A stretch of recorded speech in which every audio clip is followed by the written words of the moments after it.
Hi my friends, welcome back to my channel. This is Jude, and today I'm going to do a book review on this wonderful book, Sister Soldier Surgeon.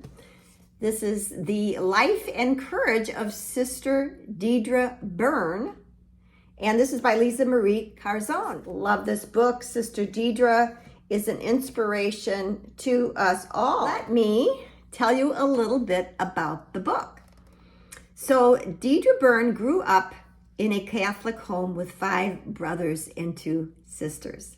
Born with a dislocated hip, she spent a year in a body cast. She remembers her siblings stepping on her to get things down from the shelf.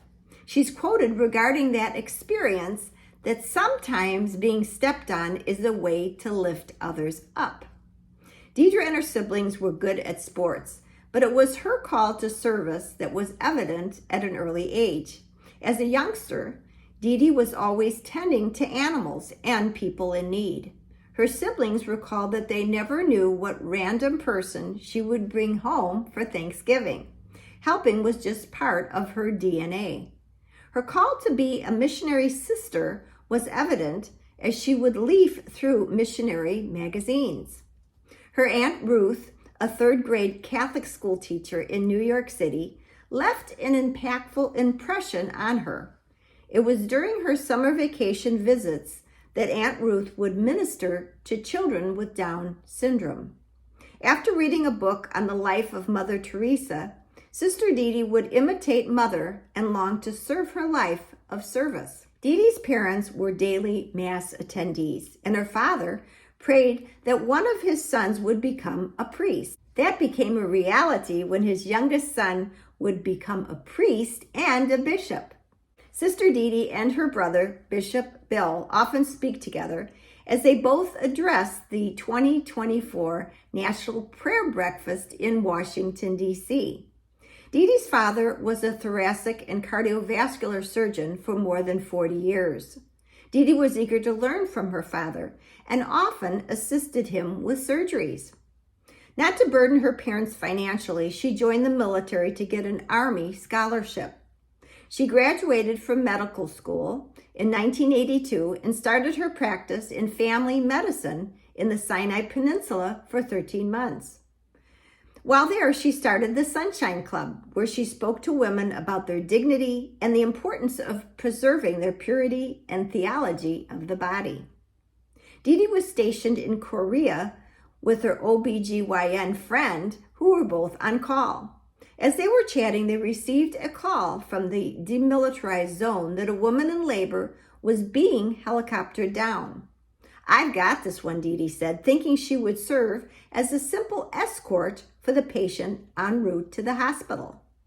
Approaching under the moving helicopter blades, she ran to the poor woman who was screaming in the chopper. The first thing she saw was a prolapsed cord. "Oh no," Didi gasped. She quickly threw on her gloves and was attempting to get the cord back in place when the baby was delivered as the helicopter blades were still spinning. Sister Didi recalls, "Clamp, clap, cut. I then just wrapped the baby in the warmest thing I could find. I hadn't delivered the placenta yet because we just needed to get her to the hospital fast. It was then that Didi noticed that the baby wasn't breathing, and she administered chest compressions and mouth-to-mouth as they loaded both mother and baby into the ambulance.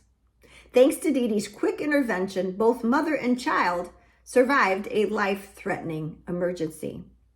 Nonetheless, the harrowing ordeal left her later joking, "Well, that's what I get for saying, I got this one."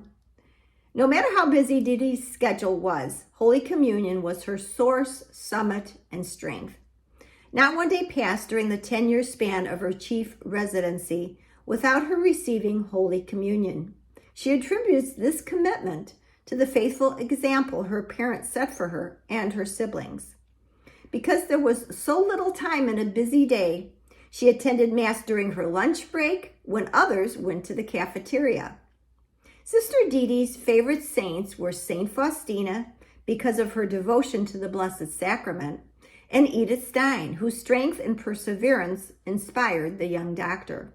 Sister Didi's military deployments included 3 times over 6 years, 2 times statewide, and once overseas to Afghanistan.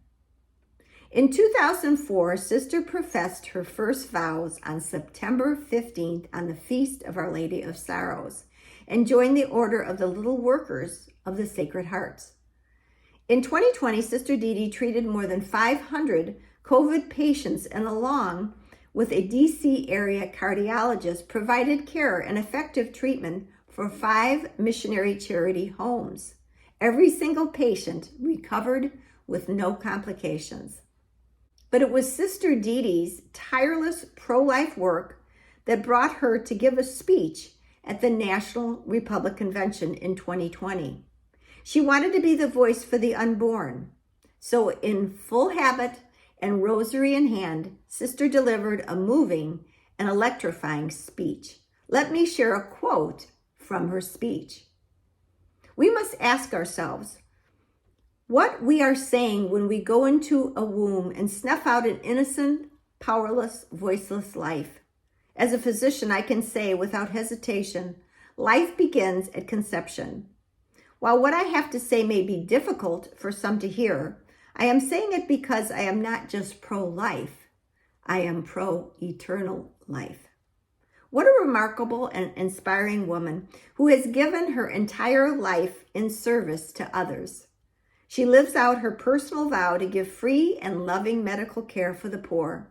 In her convent's basement in DC, Sister runs an eye as well as physical therapy clinic, receiving patient referrals from several clinics serving the poor.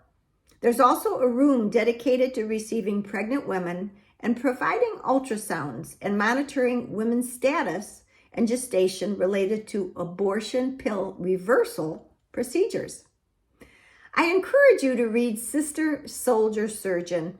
Let me close with a quote from Sister Didi at the closing of the book. We have only 2 goals: to do all we can to stay in the state of grace. As Catholics, that means participating in confession, Holy Communion, and adoration, and to bring as many with us to heaven as we can. If you read the book, let me know how it has touched you in the comments below. Thanks for watching. Take care.